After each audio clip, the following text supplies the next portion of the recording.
оролцогчид, эрхэм мөндөд оролцогчид та бүхэндээ Монгол Улсын их хурл болон Улсын их хурлын хамгийн газрын урилгыг хүлээн авч хүрэлцэн ирсэнд талархал илэрхийлж Монгол Улсын үндсэн хуулийн өдрийн мэндчилгээг дэвшүүлье.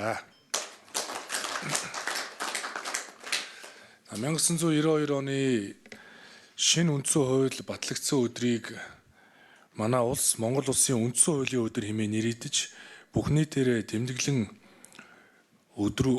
өнгөрүүлдэг уламжил тогтсон. Монгол Улсын үндсэн хууль Монголын ард түмэн бид хэмээн эхэлж мэдих түн сахих түн гэсэн үгээр төгсдөг. Энэ хүрээнд үндсэн хуулиа дээдлэн залгах тухай Монгол Улсын их хурлын 2024 оны 43 дугаар тогтоолыг бид дагаж мөрдөж байна. Тэгээ үе үеийн үндсэн хууль тухайн цаг үеийн хэрэгцээ шаардлагад үндэслэж ард түмэн өөрсдөө бичиж боловсруулдаг ийм бичиг баримт.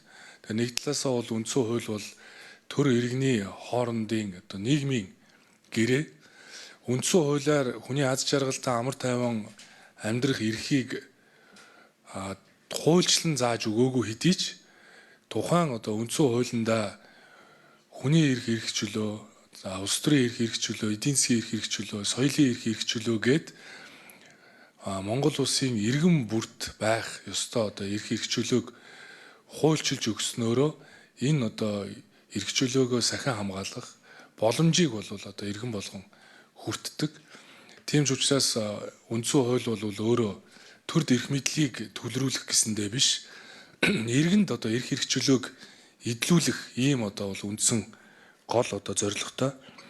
Үндсэн хуулиа дээдлж сахин биелүүлэх нь хүн бүрийн үүрэг хэмээн бас иргэн болгон үздэг. Тийм ч учраас бид Монгол Улсын их хурлаас үндсэн хуулийг хэвлэн түгээж нийгмийн бүлгүүдийн онцлог хэрэгцээ шаардлагад нийцүүлж төрөл бүрийн ном хэвлэл контентийг бэлтгэн иргэддээ үндсэн хуулийн боловсрол олгох түгээн дэлгэрүүлэх ажлыг хийж хэрэгжүүлсээр ирсэн.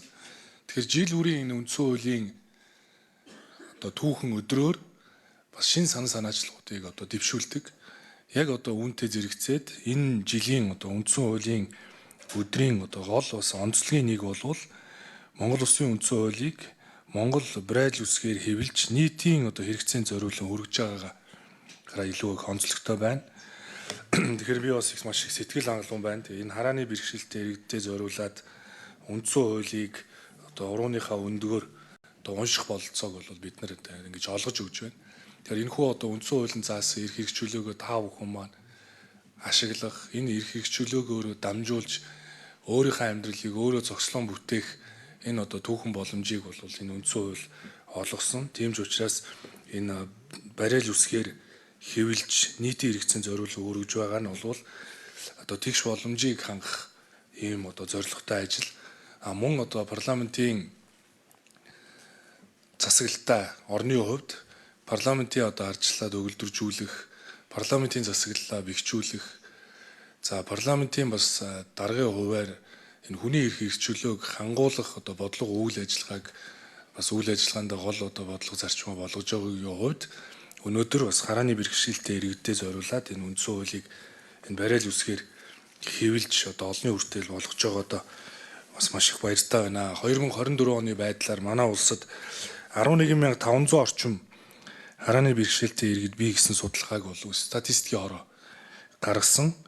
Тэгэхээр энэхүү номоос эрх зүйн мэдлэгийг их суурьаас нь буюу үндсэн хуулиас олж авах, өөрийн төдийгүй бусдын эрх чөлөөг хамгаалах, засаглалын тогтолцоо, эрх үүргийн хуваарлтын талаарх мэдээллийг авах, хууль дээдлэх, хуулийг сахин биелүүлэх, мэдлэг чадвар суралцахад энэхүү Braille үсгээр хэвлэгдсэн үндсэн хууль хувь нэмрээ оруулна гэдэгт бас эргэлзэхгүй байна.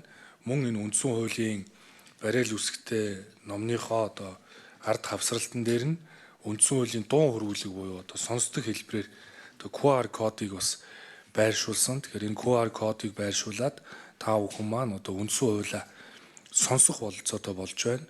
Өнгөрсөн 2025 онд бол парламентын албан ёсны веб хуудсанд Монгол Улсын үндсэн хуулийн монгол дохионы хэлэнд төрүүлсэн аудио хувилбар тавигдсан. Энэ хувилбар бол хандлтан 600 мянгад хүрсэн байгаа нь бол маш их эрэлт хэрэгцээтэй байгааг харуулж байгаа.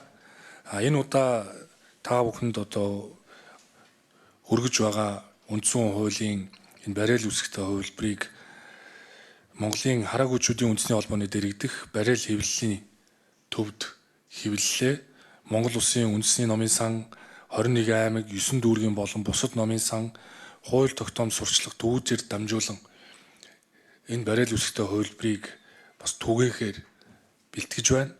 Монгол хүмүүр сурч боловсрох, хөдөлмөрлөх, төрийг удирдах үйл хэрэгт тэгш оролцох хэрэгтэй.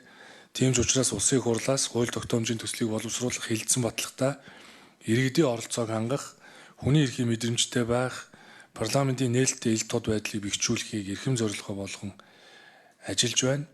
Энэ зорилгын дагуу бид Монгол Улсын их хурлын үйл ажиллагаа, төрийн ордны үйл ажиллагаа, парламентын үйл ажиллагааг иргэдтэй илүү нээлттэй, мөн тусгай хэрэгцээд иргэдтэй ээлтэй болгох зарчмыг баримталж цаашд бол тууштай хэрэгжүүлж ажиллах болно гэдгээ илэрхийлье. Тэгээд энэхүү номыг хэвлэхэд бас гүн тусалцаа үзүүлж хамтран ажилласан нэгдсэн үндэсний байгууллагын хүн амын сан болон Монголын хараагуйчүүдийн үндэсний холбооны хамт олондоо та бүхэнд Улсын их хурлын нэрийн өмнөөс болон хуваасаа чин сэтгэлийн талархал дэвшүүлье. Та бүхэндээ эрүүлэнх аз жаргал сайн сайхан бүхнийг хүсэн өрөөё. Үндсэн хуулийн өдрийн мэнд хүргье.